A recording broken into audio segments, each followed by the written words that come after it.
Oi, esse aqui é o 24º vídeo do Vetexmas, o Veda fora de hora que eu estou fazendo aqui no finalzinho de 2019. E o que temos para hoje é a resenha do livro Memorial de Aires, escrito por Machado de Assis, que se tornou a última obra que ele publicou. Bom, com o Memorial de Aires, eu termino aquele grande projeto de leitura de todos os 9 romances publicados por Machado de Assis.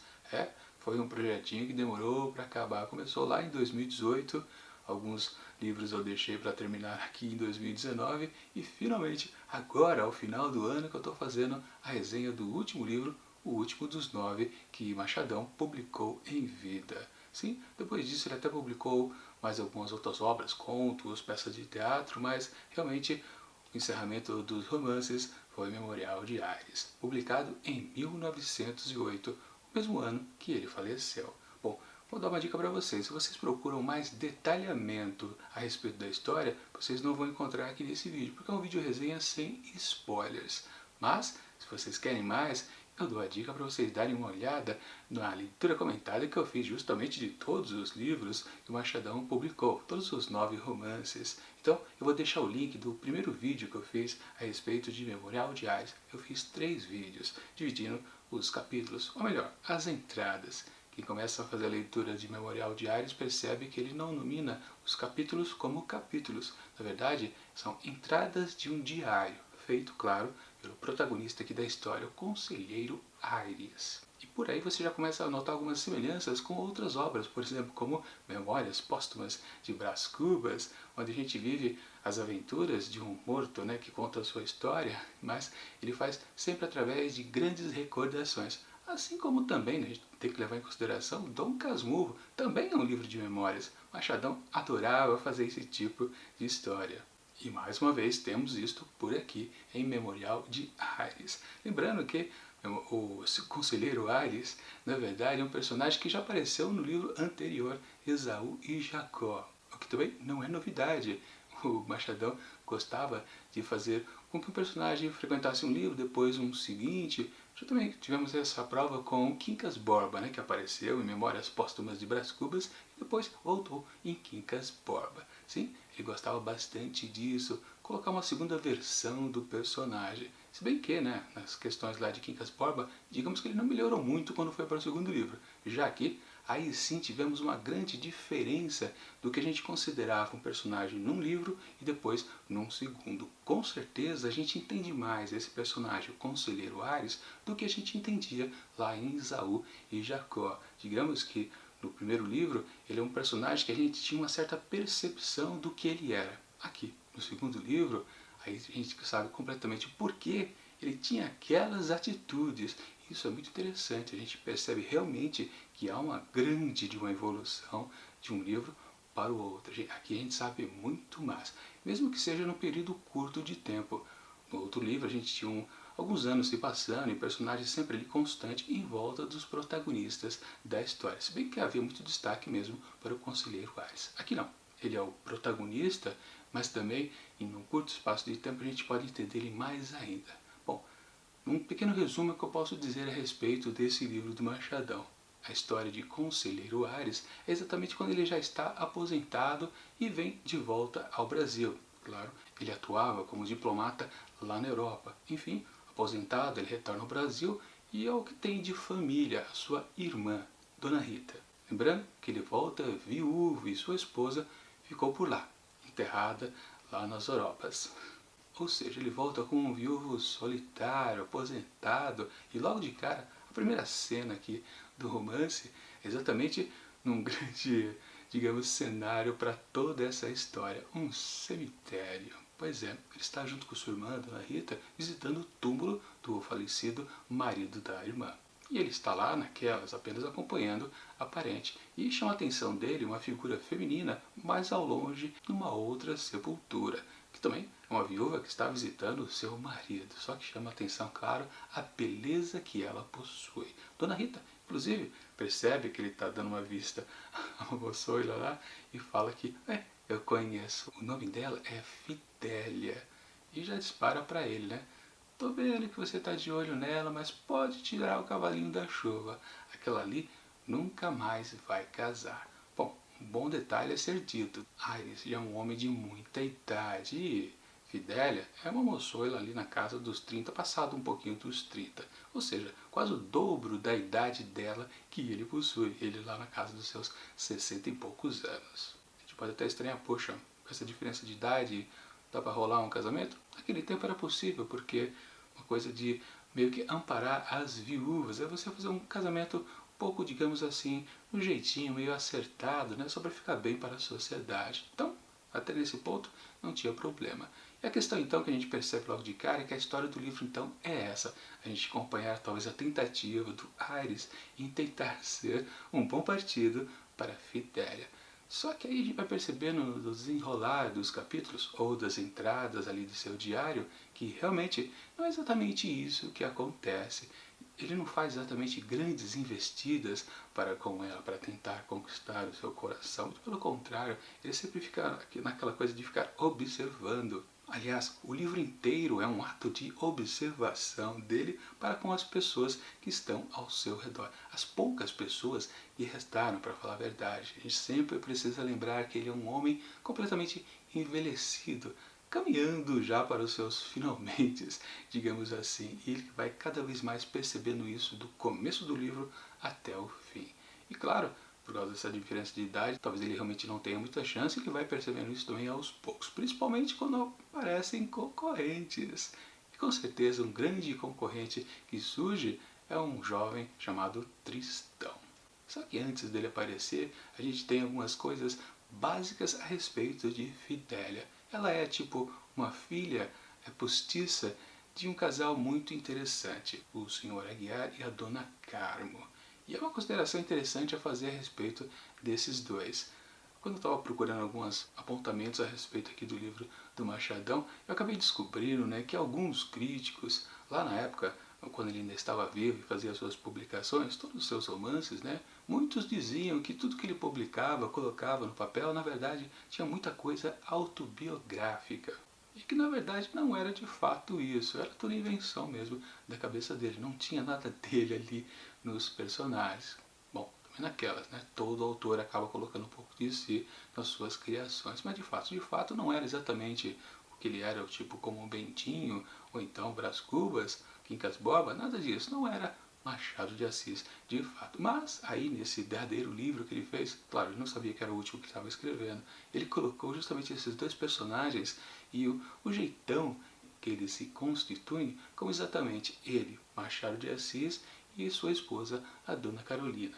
Que, claro, quando ele escreveu esse livro, já havia falecido. Se não me engano, acho que ela faleceu uns 3 anos antes da morte do Machado de Assis. E a gente sabe que Machadão gostava muito de sua esposa, realmente era apaixonado por ela, e quando ela morreu foi um grande baque para ele. Então, ele tentou colocar talvez, entre aspas, isso talvez não seja verdade, só uma suposição dos biógrafos, né, que esse casal, o Sr. Aguiar e Dona Carmo, seja exatamente uma espécie de versão, um alter ego ali, de Machado de Assis e Dona Carolina. Pode ser que sim, pode ser que não. Mas o que vale é que esses dois personagens são importantes para toda a história aqui de Memorial de Ares. Digamos que muita coisa realmente roda em torno deles. E é exatamente essa questão que eles são abandonados pelos próprios filhos. E o que eles fazem então para apaziguar um pouco o coração deles, que andam muito vazio? Bom, eles passam a adotar filhos postiços. A começar primeiro pelo o tal concorrente do Ares, o Tristão. Digamos que foi o primeiro que eles adotaram. Só que aquelas coisas de ajudar, né? Bom, se a gente gosta de uma pessoa, a gente acaba ajudando bastante. E, portanto, ajudaram nos estudos dele. Mas, quando ele se formou, ele foi para a Europa. E lá ficou durante muito tempo, né? Foi perdendo contato aos poucos. Quando chegou um tempo, ele praticamente já tinha esquecido dos dois velhos, os pais postiços. E depois, passados tantos anos que ele já tinha abandonado Aguiar e Dona Carmo, aí surgiu Fidélia para substituir esse formato de um filho postiço, no caso, uma filha, a mesmíssima coisa. E claro, como eu disse, Tristão passará a ser um concorrente de Ares pelo coração de Fitélia. E quando ele também retorna ao Brasil, obviamente que aí o Ares começa a mudar de figura. Talvez realmente não vale a pena tentar conquistar Fitélia, que quem sabe seja melhor até juntar os pombinhos. E é o que ele começa então a fazer, mas também não com muita convicção. Mas é o que temos no momento aqui para a história, num geral. Mas eu também posso comentar para vocês que praticamente é só isso, a história inteira do livro Memorial de Ares. No máximo que temos de diferente é que vem um terceiro elemento que também tenta conquistar Fidelia. Não vou dizer se ele se sai melhor do que Tristão, por exemplo, ou até o próprio Ares. Só lendo o livro vocês descobrirem, ou vendo lá os vídeos de leitura comentada. Enfim, o que importa é que realmente no todo desse livro aqui, Memorial de Ares, nós temos uma observação do protagonista aqui dessa história. O tempo todo ele observa todo esse elenco aqui, pouco elenco, né? Na verdade, 5 personagens que ele está em observação. Sim, outros são comentados durante o livro, mas realmente não importa muito. O que vale mesmo são esse quinteto. E claro, é a partir dessa observação de todos eles, como eles vão se relacionando, que Ares vai se demonstrando, mas naquelas de não ser uma coisa muito sincera nos apontamentos que ele faz ali nas entradas do memorial. Muito pelo contrário, ele diz sem dizer.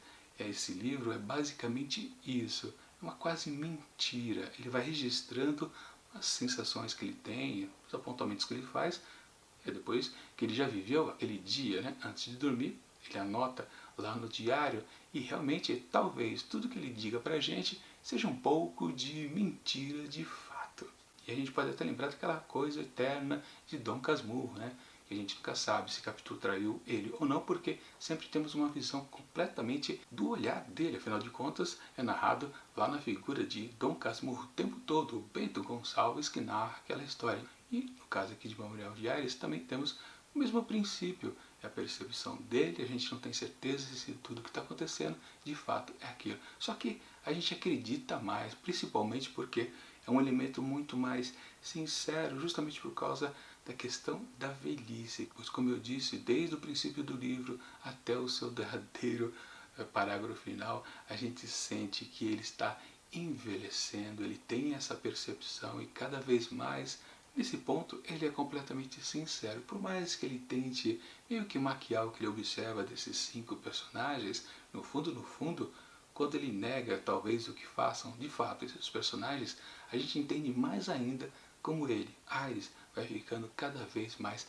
solitário por causa de sua velhice e por causa da falta de contato que ele tem com os outros. Ele observa o mundo realmente cada vez mais à distância. E sim, se a gente tenta achar cenas específicas que demonstram isso pra gente ao longo de todo o livro, realmente é um pouco difícil. Quase todos esses fatores estão nas entrelinhas do texto. Não há nada explícito. Claro, em um momento ou outro fica evidente que ele está sentindo mais solitário, principalmente no desfecho da história. Grandes frases acontecem lá no final que você tem certeza absoluta disso. E também como se desdobram as histórias desses 5 personagens. Claro, obviamente, principalmente lá do casal, como eu disse, o Sr. Aguiar e a Dona Carmo.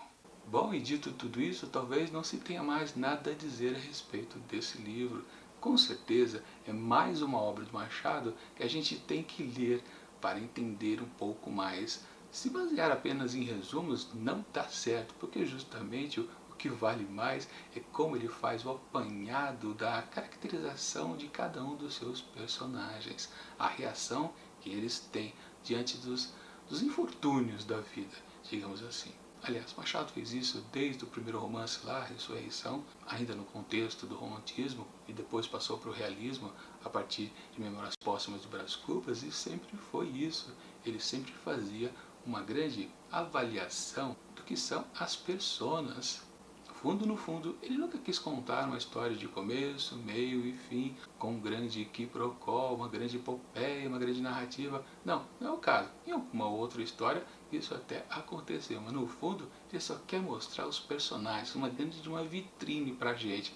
Observem, vejam o que eles fazem com a vida e com a reação deles para com os enlaces com os demais personagens ali presentes em cada uma daquelas histórias. É sempre isso. E a gente talvez note isso com mais evidência justamente nesse derradeiro livro do Machadão, Memorial de Ares. É isso, é uma observação completa daqueles personagens, um reflexo, né? Talvez mentiroso, os apontamentos, ou não. Também tentando fazer um resumo do livro, com certeza. As melhores partes de Memorial de Ares é exatamente a gente curtir esses detalhes. Mesmo que seja até um livro um pouquinho tedioso, ou até muito tedioso. Com certeza é um dos livros mais difíceis de serem lidos do que o Machadão escreveu. Se você acha que é estranho, Memórias Póstumas de Brás Cubas, que tem um jeitão completamente diferente do que a gente estava acompanhando antes na fase romântica, e se possa estranhar muito todos aqueles capítulos meio fragmentados, bom, aqui os capítulos continuam meio esparsos, mas a coisa está muito mais lenta, bem devagar, e pode cansar realmente a leitura para muitos leitores. Eu confesso, e aliás dá para perceber bastante lá nos vídeos que eu fiz de leitura comentada, que eu ia lendo capítulo a capítulo, ou entrada a entrada, e perguntando o tempo todo, tá, cadê a história? Eu geralmente gosto de histórias que tendem a ter um certo andamento, as coisas vão se complicando para os personagens. Mas aqui em Memorial de Ares, realmente praticamente nada acontece. O que procó, que acontece entre esse triângulo amoroso ou quarteto amoroso no máximo, não é uma grande coisa, pelo menos pelos olhares do conselheiro Ares. O que ele passa pra gente é um grande de um marasmo, realmente. Mas é aquela coisa, ele está envelhecendo, talvez ele já esteja perdendo a percepção das coisas boas da vida. A gente pode pensar também nesse sentido. A amargura dele, por causa da solução, o torna um pouquinho cego também.